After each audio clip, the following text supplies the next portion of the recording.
Hello friends English is the need of the time as you know well. प्रश्न ये है कि किसी भी भाषा को अगर हम इंग्लिश में कन्वर्ट करेंगे तो निश्चित रूप से ट्रांसलेशन का पार्ट जो है it plays a pivotal role. जब तक हम किसी भी भाषा के सेंटेंस को इंग्लिश में कन्वर्ट करना नहीं सीखेंगे, ट्रांसलेशन नहीं सीखेंगे, यानी कि सेंटेंस कंस्ट्रक्शन नहीं सीखेंगे, by that it is not and never possible to speak, write और रीड और टू अंडरस्टैंड। इन सब चीज़ों के लिए आपको ट्रांसलेशन में मास्टरी करनी पड़ेगी। सेकंड थिंग, जितनी भी कॉन्सेप्ट्स हैं, ग्रामर को ले लो या यूजेज ऑफ वर्ड्स को ले लो, ये सब क्लियर होने चाहिए। तो फ्रेंड्स एक छोटा सा वीडियो है, देखिए आप कितना इंपॉर्टेंट वीडियो है, इसे ध्यान से सुने। फ्रेंड्स इंग्लिश भाषा में भ्रम नहीं, हिंदी में भ्रम है। हम कॉन्टिन्यूस टेंस की बात कर रहे हैं अभी।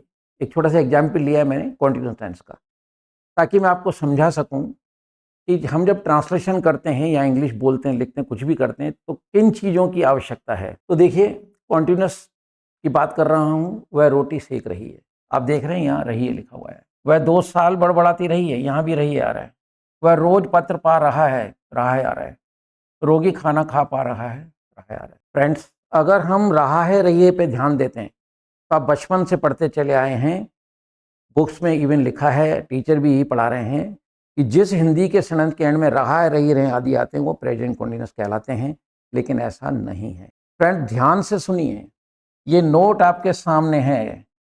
अगर इस नोट को आप ध्यान से सुन लेते हैं और अच्छी तरह से पढ़ लेते हैं तो आपको समझ में आ जाएगा इंग्लिश सीखने का सही तरीका क्या है। हमारे कहने पे मत जाइए, हम तो पता नहीं क्या क्या कह देंगे। नहीं फ्रेंड्स, आप खुद मैच्योर हैं, सोचें कि इंग्लिश कैसे सीखी जा सकती है। What is the right way to learn English. जब आपको ये एहसास हो जाएगा तब आप मतलब इंग्लिश सीख पाएंगे, तब आप किसी की वीडियो को लाइक कर पाएंगे और उनसे हेल्प ले पाएंगे। फ्रेंड्स आप देख रहे हैं रही है, रहा है। चारों को अगर हम पहचान के हिसाब से देखें तो ये चारों के चारों सेंटेंस प्रेजेंट कंटीन्यूअस हैं, लेकिन ऐसा नहीं है। इस नोट पे ध्यान दें, कॉन्सेप्ट का क्लियर होना जरूरी है।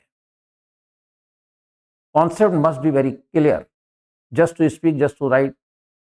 ओके, कॉन्सेप्ट का क्लियर होना जरूरी है। सेंटेंस की पहचान से ज्यादा भाव अहमियत रखता है।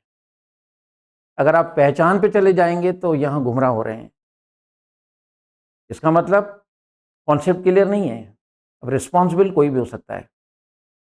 मैं ये चाहूंगा कि नहीं, आप अपना खुद का विवेक यूज करें, सेंस यूज करें और सही चीज की तरफ चलें। पढ़ा तो मैंने भी था कि रहा है रही है प्रेजेंट कंटीन्यूअस होता है।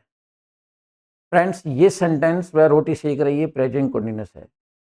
वह 2 साल बड़बड़ाती रही है, रही आ रहा है, प्रेजेंट परफेक्ट है।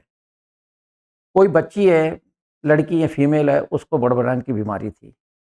एग्जैक्ट 2 साल ये बीमारी चली और मान लिया कि 31 दिसंबर 2024 को ये बीमारी खत्म हो गई। अब 2025 चल रहा है, 2-3 महीने हो चुके हैं, वो बीमारी अब नहीं है। वह 2 साल बड़बड़ाती रही है, इसका मतलब बड़बड़ाने का काम खत्म हो चुका है। आप रहिए देख के इसे प्रेजेंट कंटीन्यूअस ना कहें, यही भ्रम है। अपना सेंस जरूर यूज करें, हमें सुने लेकिन अपना सेंस यूज करना बहुत जरूरी है। वह रोज पत्र पा रहा है, ये प्रेजेंट कंटीन्यूअस है। रोगी खाना खा पा रहा है, कोई गले में प्रॉब्लम थी, आप कह रहे हैं कि रोगी अब खाना खा पा रहा है, यहां भी रहा आ रहा है, लेकिन ये प्रेजेंट कंटीन्यूअस नहीं है। तो केवल पहचान के पीछे ना चलें, अपना सेंस यूज करें और उस सेंटेंस के भाव को पकड़ें।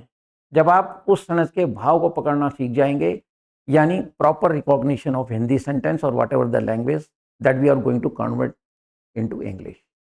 तो जब आप इंग्लिश में उसको कन्वर्ट करेंगे तो जो आपकी लैंग्वेज है, हम अभी हिंदी की बात कर रहे हैं, तो केवल रहा रही पे मत जाइए।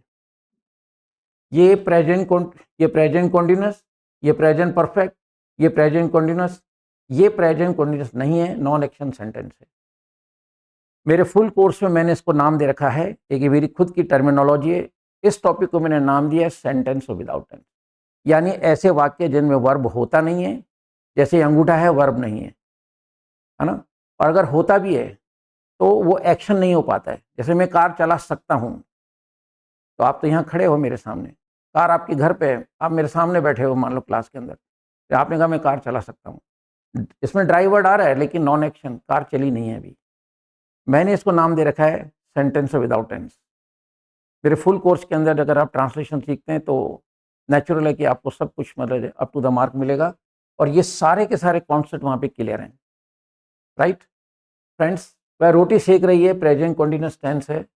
इसकी इंग्लिश हम लिखेंगे शी इज बेकिंग रोटी। रोटी कह दो, चपाती कह दो, ब्रेड कह दो, रोमन में रोटी चलता है। वह 2 साल बड़बड़ाती रही है, प्रेजेंट परफेक्ट टेंस है ये। She has gone, third form लगेगी, she has gone on murmuring.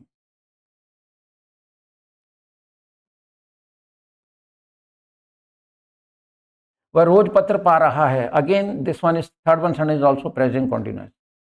He is getting letter daily. He is getting letter daily. रोगी खाना खा पा रहा है, यानी डॉक्टर को आप कह रहे हो कि अब रोगी खाना खा पा रहा है, यानी अब गले में दर्द कम है, तो अपन बोलेंगे patient is able to eat food. ये प्रेजेंट कंटिन्यूस नहीं है, ये नॉन एक्शन सेंटेंस है, जिसको मैंने अभी कहा कि मेरे फुल कोर्स में इसको मैंने समझाने के लिए अपनी एक टर्मोलॉजी रखी है, अपना एक नाम रखा है सेंटेंस विदाउट इट, यानी ऐसे सेंटेंस जिनमें वर्ब नहीं होता। ये अंगूठा है, रमन मेरा दोस्त है, बच्चा बहुत शैतान है, ऐसे सेंटेंस को बनाने के लिए एक मैंने हेडिंग डाल दिया ताकि मैं आपको अच्छी तरह से ट्रांसलेशन में मास्टरी करा सकूं। राइट, तो फ्रेंड्स, भाषा में भ्रम, इंग्लिश भाषा में भ्रम नहीं, हिंदी में भ्रम है। इंग्लिश तो बन रही है, देखिए बिल्कुल क्लियर है, यहाँ कोई भ्रम नहीं है। यहाँ हेल्पिंग और प्लस आईएनजी आ रहा है, प्रेजेंट कंटिन्यूअस है, हैड प्लस थर्ड फॉर्म आ रहा है, अपना मतलब सेंटेंस है। He is getting letter daily, ये प्रेजेंट कंटिन्यूअस है। पेशेंट इज एबल टू, सब में इज का यूज कर रहे हैं अपन तीन के अंदर, लेकिन यहाँ पे ये प्रेजेंट कंटिन्यूअस नहीं है। तो इंग्लिश लैंग्वेज में भ्रम नहीं है, हिंदी के अंदर ये भ्रम पैदा करता है, क्योंकि आपको लगता है कि सब के सब रहा रहे रहे आ रहे हैं और सब के सब प्रेजेंट कंटिन्यूअस टेंस हैं। फ्रेंड्स, ऐसा नहीं है, इसलिए कॉन्सेप्ट का क्लियर होना जरूरी है।